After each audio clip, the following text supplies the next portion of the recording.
Could you suggest some career highlights that stand out to you, either at UWA or at the Productivity Commission? Oh, the highlights of my career, I think, were the dynamics of Western Australian agriculture in the 1960s. We were making the claim and rejoicing in the fact that, because there were acres in those days, over 1 million acres were being cleared. You couldn't do it today. I mean, the environmentalists would throw up their hands in horror, but in those days it was development.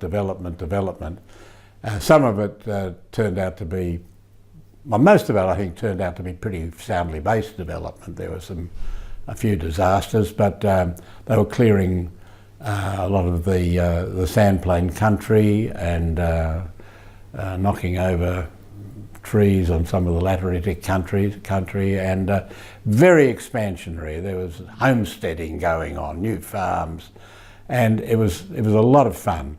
And a lot of the farmers who were coming in were young, they were vigorous.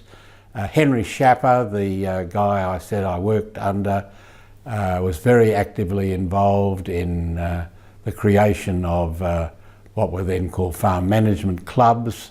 They later sort of developed into general consultancy businesses.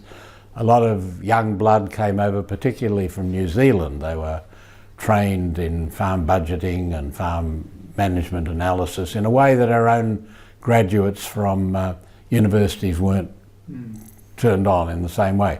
And we coordinated a lot of that activity from the University of Western Australia. Henry got the idea that just as the agronomists and the nutritionalists and the soil scientists needed laboratories to back up their advisory and work, so farm management needed what he called a farm management laboratory to, and so we set up, this was the day of the beginnings of the mainframe computers, and we set up a mail-in where farmers sent in their farm records, their accounting. We transformed these into a variety of managerially oriented accounts.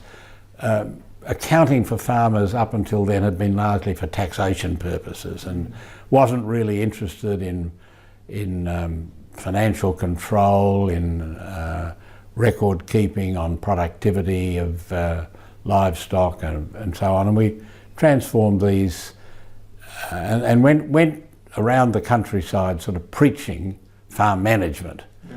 And that was a lot of fun because we mixed it up with the farmers. It was a school of agricultural economics then. I won't say it's changed, but then it was very grounded in farmers and farming, and we got out there into the bush and had a lot of hurly-burly. There was a lot of controversy, but it was good fun. We also set up a little training program called the Farm Management Foundation, which trained young farmers. They came in for a 6 weeks intensive course on financial management, and again they were young and they were fun, and we had a great deal. We published a little booklet, a little journal called Farm Policy, and looking back in the 1960s, I think that's one of the best records of practical policy formation, and got people from all over Australia contributing. It got it out of just the academic journal into material which people could read. That went on, I think, for the best part of 18 annual volumes, and so that was a lot of fun too.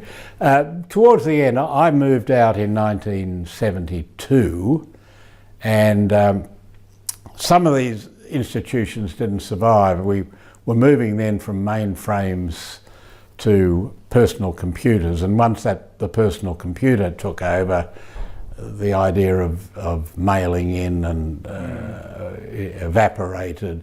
We actually started off with this mail-in information, although it was all confidential, of course. It was providing a wonderful database to do research on. And I think we also then linked in also with the animal breeding people, and we had programs for sheep breeding, which were coordinated with the animal production people. But once it moved away from the main frame, there was a different ethos of how these sort of services and the software packages were being developed, and so I think a lot of that broke down there. But I don't think the thinking did. I think the thinking survived, and that was exciting.